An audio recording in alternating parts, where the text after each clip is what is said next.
This is the voice of freedom. We are not one voice. We are many. We are your voice. But we can only be effective if you use your voice. Your voice. This is the voice of freedom. We will not hide from the truth. We will ask the hard questions until we are sure we have the truth. Welcome to the voice of freedom, where your voice will never be silenced. Well, hello, folks. How you going? Trust you're having a reasonably good day. My day just got considerably brighter because I got the latest goss on what's going on with Cass Smith and her foot. So that's the big news. There is some other news, but I can't share that with you. Maybe she will. Has a bit to do with how much partying she plans to do before Santa arrives. But anyway, we'll get to that.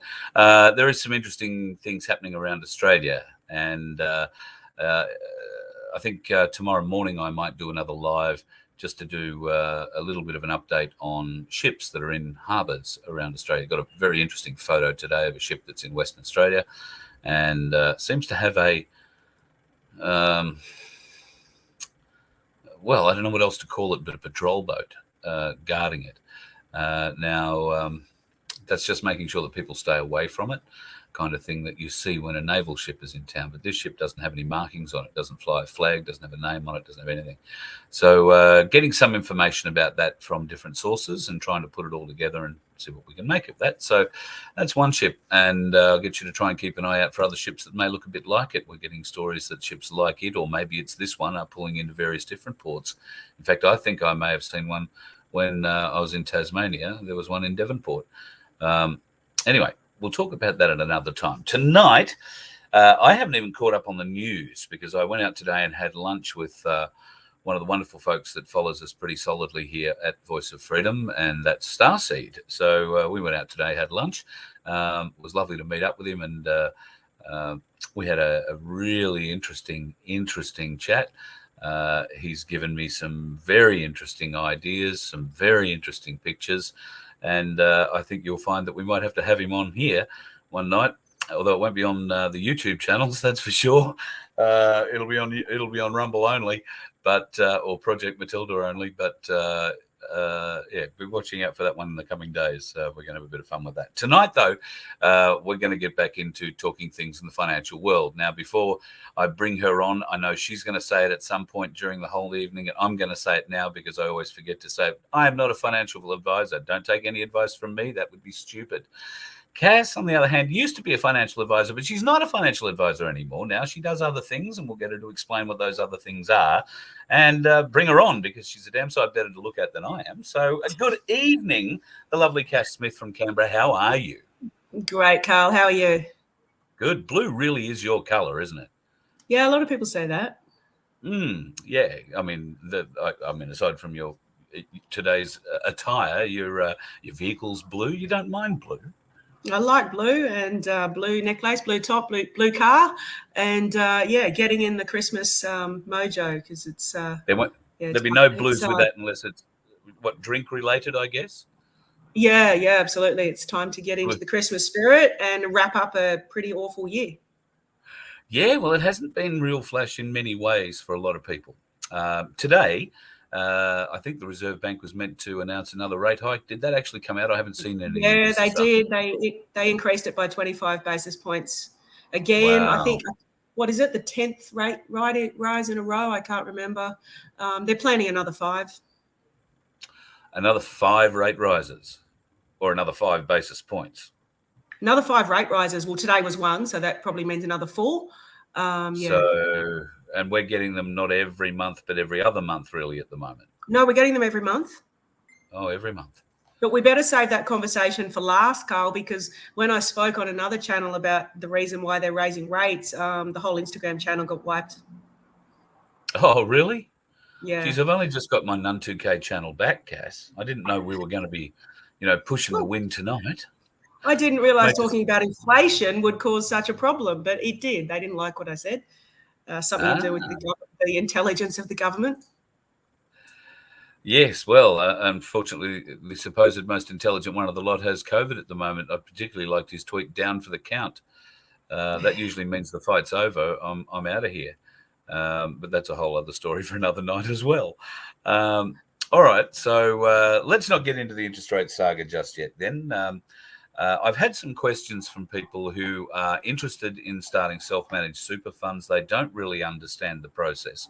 I've told them, go and have a look at our previous videos, but I was under the impression that there was beginning to be some sort of time pressure on being able to set this up.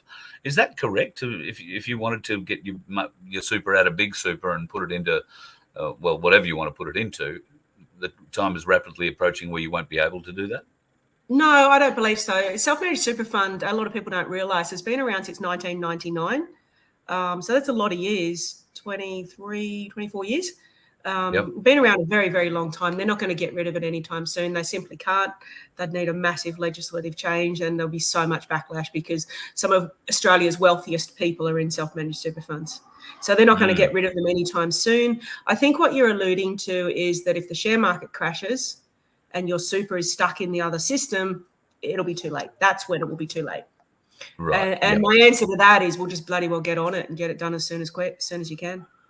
Yeah, exactly. So now explain to us how, because you're not part of Holistic Financial Service or Holistic Financial Solutions in the management or ownership anymore. Can you explain how that, how that sort of worked out and what are you doing? I know freedomffs.com.au is a great thing, but maybe you can just explain to people. Yeah, absolutely. So Holistic Financial Solutions was my baby. I think I referred it to as the love of my life at some stage. It's my company. I set up 22 years running it. Still absolutely love it. The staff are great. The company's great. Everything they do is great. I stepped down from it just to protect them because everything I'm saying out on these channels could bring them into problems with the government. So I stepped down so that I can just speak my truth and say whatever I want. Freedom Financial Solutions, everyone can come to us, set up their SMSF. We can give them, set up the whole SMSF for them, talk to them about how to buy gold and silver and everything like that. And then the accounting will be done by Holistic. We just flick it off to them and they run with it after it's set up. Great. Well, it looks like Lindy and Michael have taken your advice. They're heading off to Melbourne next week to buy some silver and gold. So good luck to you. That'll go well. If you're going to Ainsley Bullion, say hi to Daniel for me, who's working in the Melbourne office and helped me set up that interview that I did with Paul. In fact, I want to thank you for that too, particularly because I'm sure somewhere behind the scenes you had something to do with them finding out about me or inviting me in for that interview that I did. I was given some access. So I just want Ainsley Bullion are great guys. Totally get they understand where we're all coming from. I'm actually on a podcast with them tomorrow at lunchtime. So great. Well, pass on my very best to them for Christmas. I hope everything goes well. I'm sure it will. In fact, we're looking at the markets. I was looking at the markets over the weekend, and they're saying there's all sorts of instability in them at the moment. So could we be expecting a market crash before Christmas? In the share market, I expect it every day. Yeah. Every day I check the market and see what's happening. But it also comes down to how quickly they want to bring this thing down. Like I keep thinking it's any day now, but then I think they also keep kicking the can down the road. We could still be here this time next year talking about the same thing because they keep delaying it. As we know, it's Agenda 2030. And they were trying to bring it forward and get it done earlier. But I think with the uprising of the amount of people waking up to the bullshit, maybe they've had to kick it further down the road. Since we last spoke, there's been a lot more talk in just that, what is coming next, the quantum financial system. Have you weighed into this at all? Have you read up on this? Do you know much about it? Yeah, I've followed that all along, the quantum financial system, Jasara. It's a wonderful hope, but I gave up hanging my hopes on it. If it comes, fantastic. But what do they say? Plan for the worst, expect the best. Hope for the best, plan for the worst. Yeah, so I think it's more important. Don't focus on hoping out for that. Get all your ducks in a row. Get your super sorted. Get it out of the system. Get it into gold and silver. Get your properties, your mortgages, everything. All your ducks in a row. Then, if that comes, great. But don't sit around waiting for it. You mentioned mortgages, and that's sort of leading me to where we're going to go with directors' digital ID.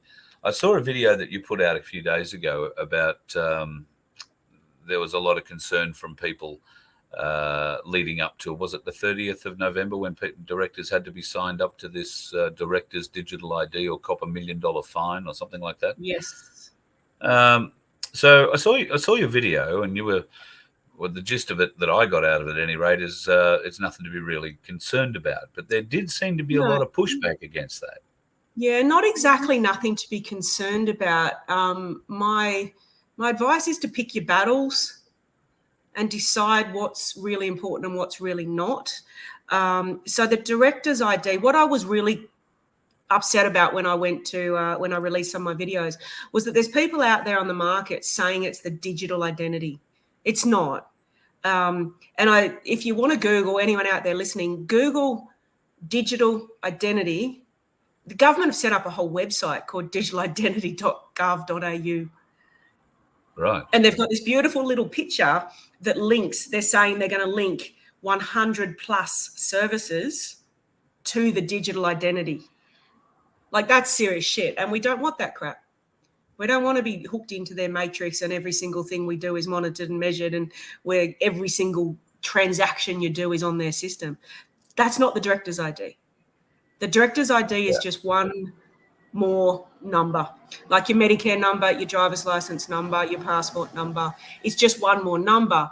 We don't want it, but that's what I mean by pick your battles. When I looked at it and I went, $1 million fine if I don't get it, I'm running 20 different companies. I've got to get it. Yeah. I've got to get it. Yeah. Other people who maybe just set up a company just for the sake of being a director, maybe get rid of your company, but you've got to pick your battles. So, Carl, go to the system partners part of it. You see the drop-down menu for system partners? I do. Yep. Then there'll be a nice, pretty picture. How the system works, privacy, secrecy, integrity. Yeah, great. This one, they want to link 100 plus services to the digital identity system. Yes, that is something to be completely concerned about. But my whole point is the director's ID is not the digital identity system. The director's ID is one of those 100 services. Yeah, right. Okay. Yeah. And we all still, I presume, most of us would anyway, still use Medicare. We've still got our passport. Yeah. We still got our driver's license if we want to drive a car. Like, if you really need apparently now, though, if you want to renew your passport, you need to get a digital identity to do so. I haven't heard about that. That's a bit of a worry. Yeah, that would be a bit of a concern. I will be able to confirm or deny that with a phone call. So the director's ID, the other thing that I've been trying to point out to people is that it's not even necessarily digital. You can do it on a paper form and you can do it on a phone call. Okay, righto. So that's where the misinformation has been coming and getting my goat up, because it's not a digital identity. It can be done by paper. It's one more of those 100 services, just like your Medicare. When I broke my foot, I went off and got an x-ray. You know, do I pay $599 for the x-ray, or do I tap my Medicare card and pay only $99? I tapped my Medicare card. Like, we've all got these numbers hanging over our head. We need to decide which ones we're okay with and which ones we don't want. Yeah. So, and that's when it comes to running a company. As I said, I run 20 different companies. I had no choice but to get one. And I've consulted with some people. For example, one IT guy said to me, "Oh yeah, I don't want to get the director's ID. I'm earning $300,000 per annum. What should I do?" And I said, "All right, you can cancel your company. You can go to a sole trader, and you can pay $60,000 per annum more in tax." And he said, "Oh shit, I don't want to do that." And I went, get the director's ID then, mate. Like, that's what I Yeah. mean. We have to weigh up. And all I've been saying in all of my videos is just get professional advice. Talk to an accountant, hopefully an awoken accountant, who can actually talk to you about, well, if you don't want to get it, this is the consequences for you. And as you said, pick your battles. I think that's a very strong point. And that's not just for this; it's for so many things in the freedom movement. Can I ask you? It's a question I think I'm going to start asking most of the guests that I have on. I had a bit of a chat with John Wilson one day last week, and we had a discussion about freedom and going forward, what freedom is, what does it really mean? So I was going to ask you, what do you think going forward freedom is? What are we fighting for? What does freedom really mean for you? Well, I think where we all started was freedom of health choices, freedom of bodily autonomy. That's where we all started. We all got riled up because we didn't want to be forced into a medical procedure that we didn't want. And that's important. Pick that battle. Yep. Because, come at me with that thing that might alter my DNA and kill me, I will stand at the door with a gun. Come at me with a director's ID? Look, I don't care. That's what I mean by pick the battle. So freedom, to me, the main thing for me and where this all started was just freedom of health choice. We all should have the right to choose whatever health procedures we want. Then it has now expanded to be health of movement. Like, all of a sudden they locked us down. We couldn't cross borders. We couldn't go 5 kilometres away from our house, and sometimes we couldn't even leave our house. Poor bloody Victorians. Freedom of movement. But going back to the basics of the Constitution, freedom of bodily choice, freedom of movement, freedom of speech. That's the next biggest one. I'm totally blocked on Facebook now. I can't get on at all, just because I post a few things. So it's just all back to freedom, basic human rights to be free people. Yep. With our money tied up in things like big super, or tied up in the big banks, or even invested in things like property, if there is a real change in the financial system coming up, whether it be the quantum financial system, Nasara Jasara, really the only stability is in metals, isn't it? I was having this conversation the other day with somebody who could not get away from the fact that regardless of what happened, they felt that money tied up in big stocks was always going to return to normal price or higher after any drop, and wouldn't hear of an argument where they should take some money maybe and put it into metal. Just wouldn't hear of it. What would I do with it? Where would I hide it? Somebody just robbed me for it. That they were the kind of, it was an older fella talking about it. What do you say to those sorts of folks? Well, that's another one about it, Carl. Pick your battles, just walk away. Some people just won't listen. What I'm saying to people, and once again, as you said, Carl, I'm not a financial advisor anymore. I was for 20 years, and then I resigned from that position in the last year. I could speak my truth and say whatever I want to say without that license hanging over my head. However, I am still an accountant, mortgage broker, real estate agent, a whole lot of other things. What I have been saying over and over again for anyone that's watched my YouTube videos is that I believe, and a lot of other people as well believe, that we're heading into the biggest share market crash in human history. I thought the biggest share market crash was the GFC, where the share market crashed by 50%. It's not. Back in the 30s, apparently it crashed by 80%. And that was jumping out of windows time, I think, wasn't it? Yeah. And the experts, I'm not saying I'm an expert, I'm saying experts that know much more than me are saying it's going to be bigger than that. And it's going to take longer than that to recover. We took 30 years to recover from that one. So for people out there saying this can't happen, the share market will never crash like this, the share market always comes back up to its highs, haven't looked at history. So the GFC was, what, 2008? Yes, 2008, 9. Yeah. I think the predictions there were, it's going to take 20 years to recover from that. It took about 10 to 12 years, depending on what portfolio you're in, but it really did take 10 years before it got back up to its pre-GFC highs. So all the people that were in their 50s to 60s, they ended up having to work for like 10 years longer to recover. And that's not the biggest one we've had. So anyone out there saying the share market can't do that, yeah, obviously they just don't know anything about history, or they just don't want to listen. Yeah, there's a bit of that, unfortunately. Hopefully for not too much longer. All right, so let's get on to interest rates and try not to get me thrown off YouTube, although we may already have done that unwittingly or unknowingly. Another 25 basis point rise today. This is going to add potentially the final straw to the load that home buyers are carrying at the moment. There is an element of online, I believe. Some people are feeling a bit of empathy for those that have been caught in this, and their mortgages have gone from $1,100 a week now to nearly $1,100 a month to nearly $3,000 a month, and I guess it'll be closer to that now again.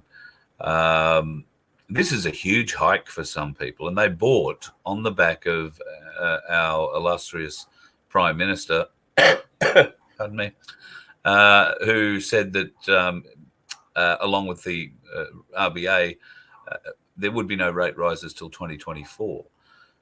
We've seen the RBA manager come out in the last week or so and apologise because he didn't realise that his comments might have such an effect on people, where they might go out and purchase buildings and set up buildings. There's buildings that are in construction at the moment that have been simply paid for by borrowed money on the proviso, or the idea at least, that there were going to be no interest rate rises until 2024.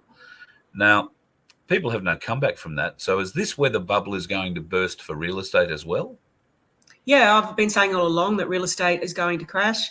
Probably my biggest role in my firm in the last 10 years has been selling real estate, selling investment properties. Last year, about 50 investment properties to our clients. And I said the same thing. People would say, what about if interest rates go up? And I would say, no, that's not going to happen. The Reserve Bank has made it clear that they're not going up. Yeah. Blah, blah, blah. And a lot of people have really overinvested in real estate. So I built myself quite a good portfolio after many, many setbacks of many, many divorces. Finally got to where I wanted to be in life with a lot of investment properties. Loud motorbike. I didn't. I thought you lived near a drag track. I sold the lot in April because wow. I foresaw. The lot. I just went, gone, sell them all.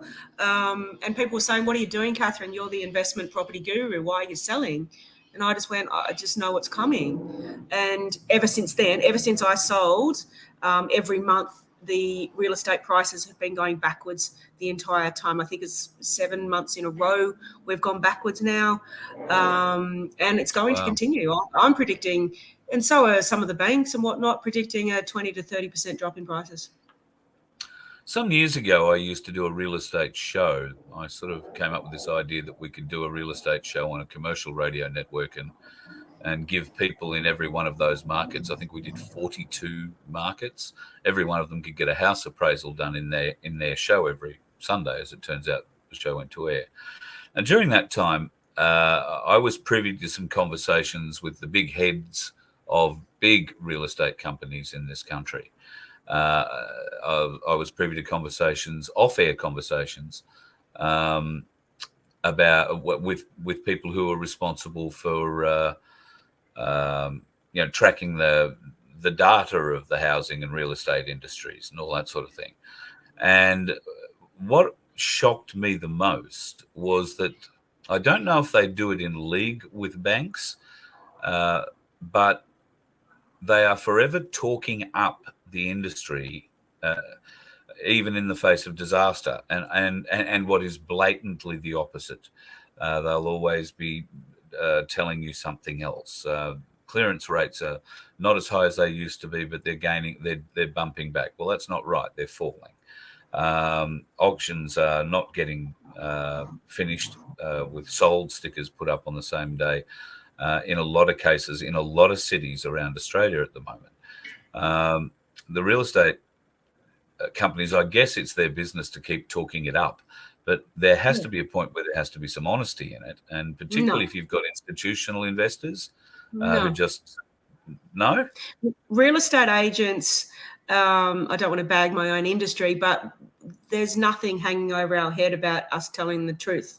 We have to tell the truth about the property itself.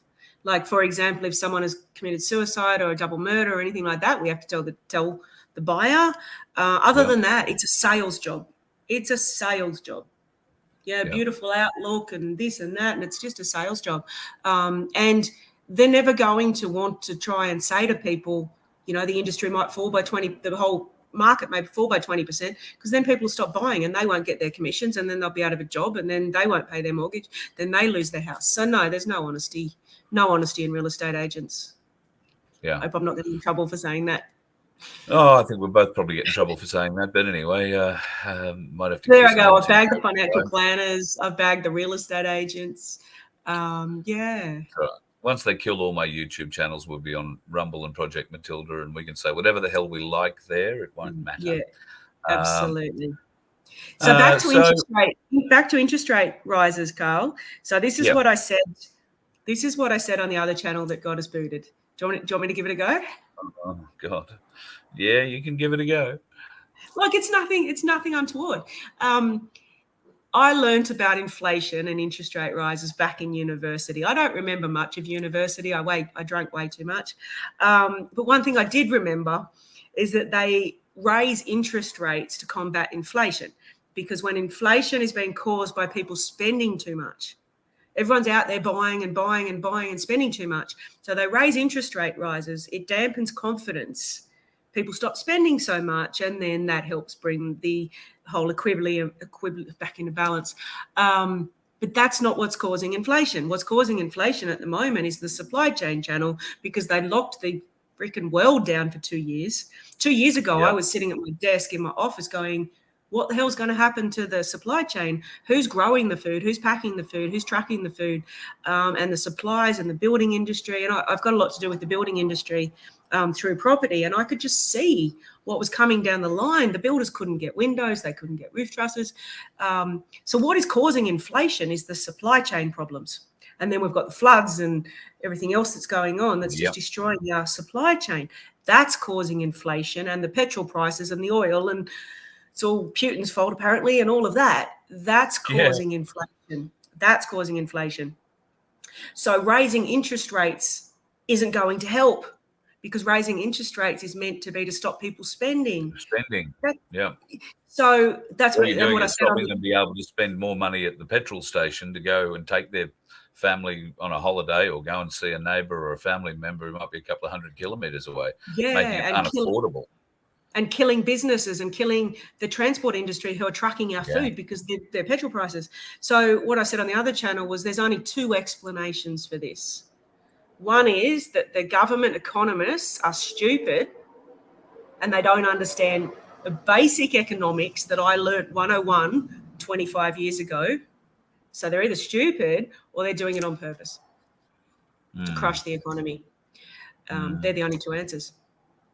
And I think we all know what the answer to that is. They're doing it on purpose so that they can swing back in and bring in their wonderful centralised digital currency and put us all under control and lock us down and give us our basic food and take away all our rights.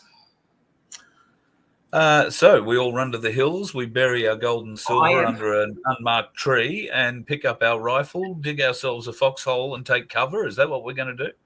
Pretty much what I'm doing.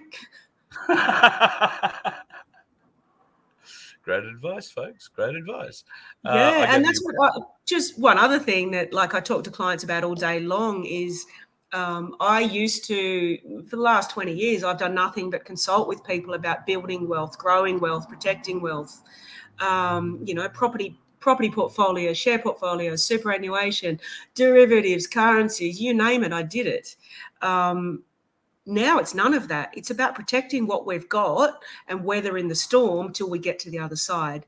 And back to gold and silver, if you've got gold and silver, a physical hard metal stored in your house or buried under a tree, that's far better than any of the other wealth strategies that are around anymore. Like, I'm not talking to people about buying properties and portfolios and shares. And it's like, no, get out of all of that. Get yourself gold and silver and sit back and wait. So, of the percentage of people that walk in your door, in your business door, how many of them are looking for either straight out to get into or to buy gold or silver or another precious metal, or are looking to buy property without considering gold or precious metal, or a mixture of both sorts of sides? What I'd probably Is the say to ratio that is, changed? yeah, maybe about, definitely changed. Previously, it was all about property portfolios. Now, I would say, 60% of the people coming to me, but it's through the Freedom Network. It's not normal run-of-the-mill people. It's through the Freedom Network. 60% are coming to me saying, yep, I want gold and silver, set me up, SMSF, let me do it. The other 40% are confused. And they're just going, I don't know, I don't understand, I'm in shock, I don't know what to do. Cass, what do I do? And all I can say is gold and silver, or rural properties, so you can run to the hill and grow your own food. So I was asked a question the other day, and this question sort of triggered it for me. The failing currencies are causing inflation too, and obviously purchasing power is down. People are collecting coins. If we're not using coins in whatever comes next with the quantum financial system or Nasara Jasara, will there still be, do you think, a collector's market for, the coins of maybe the coins we're collecting today from years ago? Or will this money be looked at shamefully and shunned? Depends what coins you're talking about, Carly. You're talking about gold and silver? No, I'm talking about things like the florin, or there are certain pennies. There are certain, I suppose, the ones that are worth money these days. It's only worth fiat money, though. Yeah, no, I'm just recommending gold and silver. Not collectible coins, nothing like that. Just gold and silver, because at the end of the day, no matter what happens, gold and silver is still needed in everything that we build. The iPhones, the satellites, the cars, the everything. Gold and silver is needed. So no matter what happens, it's always got a value. I had a lady write to me, said she spent $280,000 investing in a painting rather than gold and silver. Yep. What's your thoughts on that? Good luck with that. It'd have to be a big painting for me. I'd sell it while the going's good, because it's not going to be worth anything in the new world. Well, that is the thing I was getting to. Fine art collections, fine coin. Don't worry about stamps. Of first-hand experience, my sister had been collecting stamps, well, since she was a very little girl. My father tried to get us both into it, but Lisa took it up.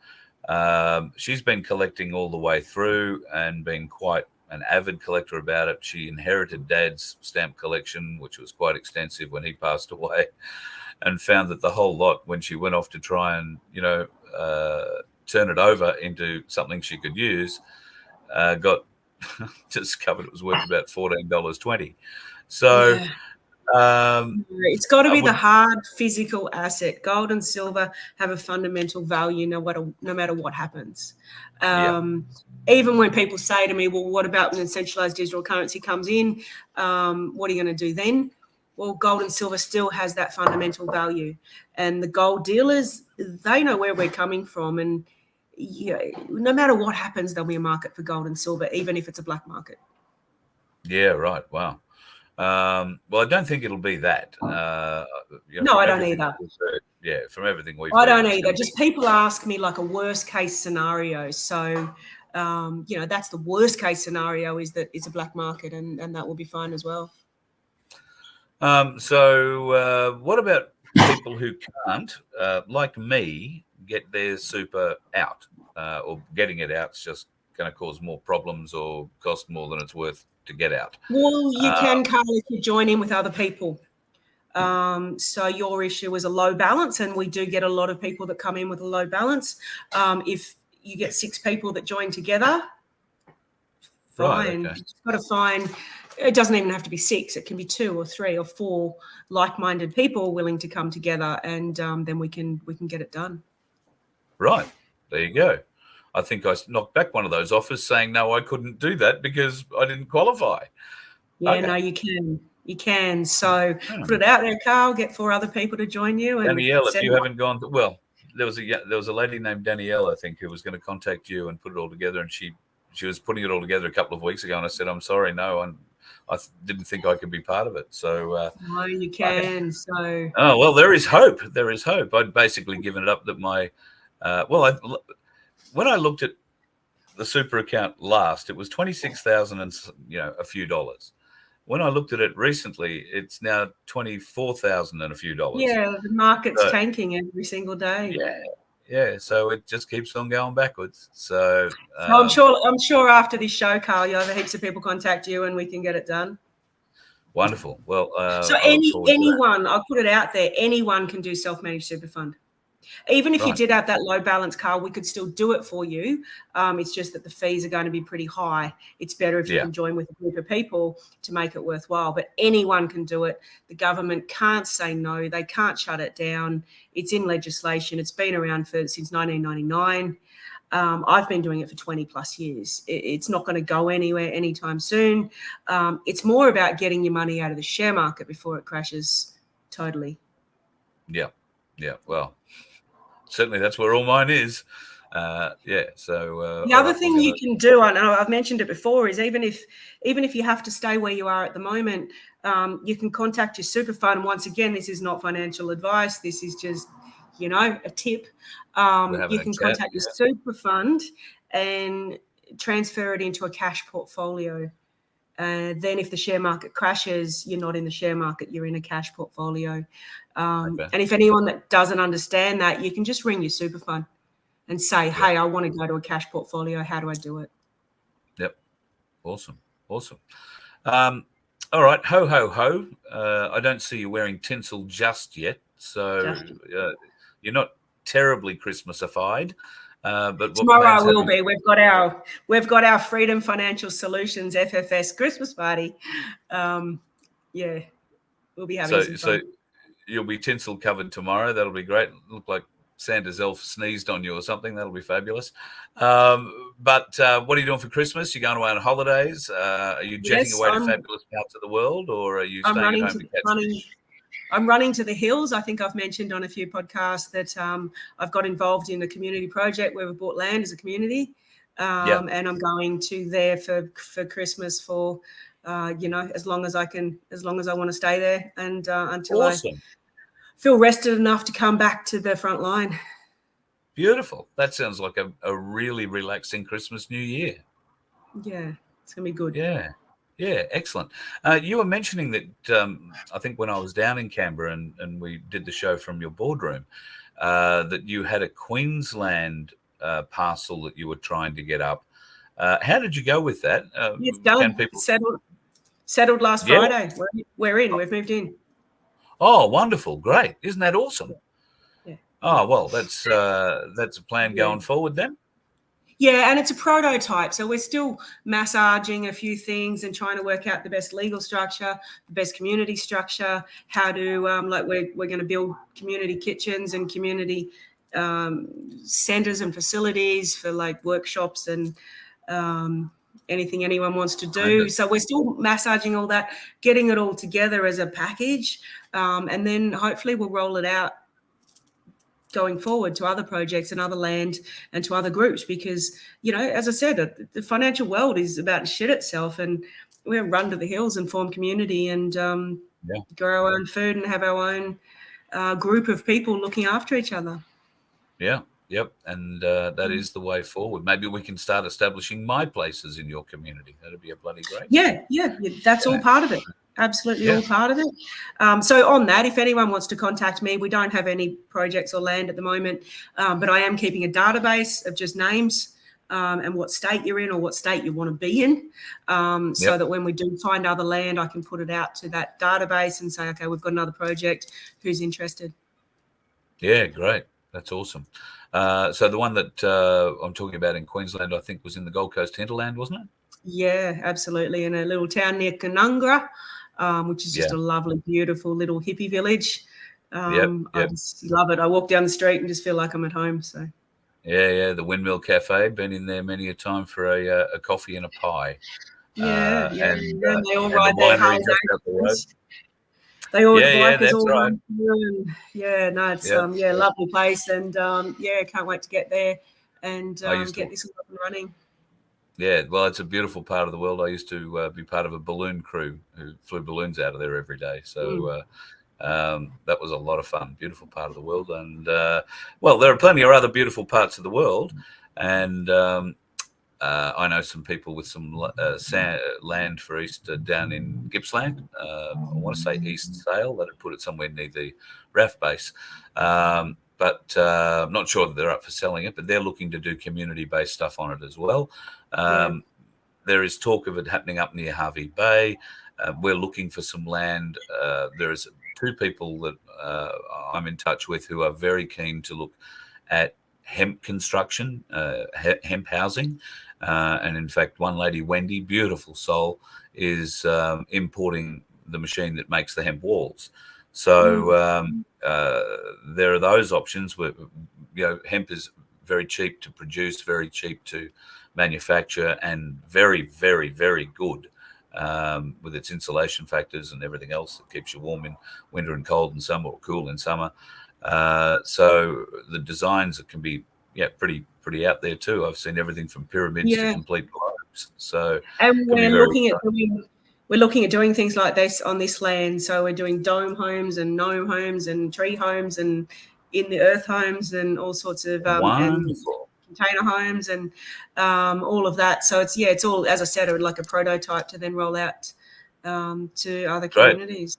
Well, if you need help, I can certainly hook you up with Wendy, who's got all the information of the machines. And I know that there are folks who are looking to start growing hemp. I know under license it can be difficult to get or be allowed to grow hemp. I'm told that it's also, and I know nothing about growing stuff, so I could be, being told lies. I'm told that it'll grow practically anywhere and doesn't need a huge amount of water. So it is something that we can get and use. I'm not talking about the kind of hemp that you grow and package up in plastic, bags, suck all the air out of and smoke. I'm talking about the stuff that you turn into ropes and houses. Absolutely. And it's quite an exciting future, I think. And that's why they've tried to shut down the industry, because it competes too much against everything else. So of course it's got to go. But it is the way of the future as well, and we're looking at all of that. So the people are waking up to the idea, community living. I think, the My Place mantra is getting through. The idea of what you're putting together is exactly what we want. And of course, just about anybody with land can do this. The fact is you're just putting groups together that want to buy the land, and you're looking at land in reasonably nice places. Out the back there near Canungra won't be cheap, regardless how big a patch of land you're buying. But there are other places, maybe not in the back of the Gold Coast hinterland, that are a little bit more cost effective for those people wanting to buy in. And and so where I came into all that was the financial structure, because people had the land, they had the ideas, they wanted to do community. Some of the people we've got joining us are like building communities in Guatemala, coming to Australia to be part of this community. It's amazing. Wow. But they needed the financial structure, the legal structure. So that's what I mean by the prototype. We've put the land, the idea of the community, the financial structure, and the legal structure all together to make it work. Yeah. So as far as I know, I can't say it's one of a kind, but it's certainly the first one I've been involved in. I've been working with a lot of people trying to get community together, and it hasn't worked until now. But now I think we've got a structure that we can roll on moving forward. Really looking forward to hear how that rolls out next year. And as the community grows, anything that we can do to help, obviously. Be very, very glad to come down and do a show when you want to throw the doors open. Whenever. Come Gold Coast. We'll do a show out of Camp Kitchen. we can do a show out of Cass's kitchen because Canungra is maybe an hour and a little bit from me. So okay. Well, once I'm up there, maybe in January we can do a show. Absolutely, that'd be great. That'd be awesome. Well, I do hope you have a really, really great Christmas. Will the foot be recovered before Santa has to arrive down a chimney and deliver his sack upon you? Yeah, it's absolutely fine. I heal really quickly. Great. So you'll be running on the beach Baywatch style? Maybe I could run on the beach. Not going to run in hard shoes anytime soon, but maybe running on the beach, yep. Very good. Well, look after yourselves. I hope you and yours have a really fabulous Christmas if we don't get a chance to catch up with you before then. And I think I'm going to try and get a bit of a Christmas party thing happening in the lead up to Christmas. But a lot of the folks that I speak to, like yourself, will be heavily involved with Christmas parties during that week, and getting a hold of them might be a bit hard. Yeah. Let me know if you're doing a virtual. Let me know when. I'll log on. Yeah, great. Excellent. All right. Love that. Well, yeah, have a great Christmas, you and yours, and a very happy 2023. I'm sure it's going to be great for us all. I've got a really positive feeling for next year, and we'll obviously talk if I can find 4 or 6 others who want to join in and see if they can get their small amount of super joined in together too. Maybe we can do something. That'd be awesome. Yeah, that'd be great. All right. Yeah. Lovely to talk to you again, Carl. Let's be in touch, and we'll do a show in January. Look forward to it. Thank you very much, and enjoy your night. Okay, you too. All right. Cheers. That's Cass Smith from Canberra, and you can go and check out Holistic Financial Services or, of course, freedomffs.com, which is a great site, great name. I love it. Thanks for your joining in tonight, folks. We will have a little bit of an Intel update tomorrow. I'll try and do that around about midday or 11 a.m., midday Australian Eastern Daylight Time. Unless I get really carried away later tonight. I'm just compiling a lot of photos and a lot of images, a bit of detail that I've had come in. And I've got about 6 phone messages I have to get back to. So to try and confirm or deny a few things. But there is some interesting things floating around in our harbours, and we're starting to get a lot of pictures of them. Thank you, folks, for coming on again and being with us tonight. I'm sure you got something out of Cass's visit with us tonight. I've got nothing but the highest respect for her. She's treated us here at the Voice of Freedom very, very well, and has helped open doors for us that we didn't really think were going to ever be possible. And she's helped so many people. I've had so many folks come up to me at different events around the country, just saying, can you please thank Cass? She's helped us so much. She sorted us out. She did this, she did that. So, good people. Hang out with good people. That's the way to do it. Until tomorrow, have yourself a very happy evening and stay off the roads. There's a heap of dickheads there. You let one ant stand up to us, then they all might stand up. Those puny little ants outnumber us 100 to 1. And if they ever figure that out, there goes our way of life. It's not about food. It's about keeping those ants in line. That's why we're going back.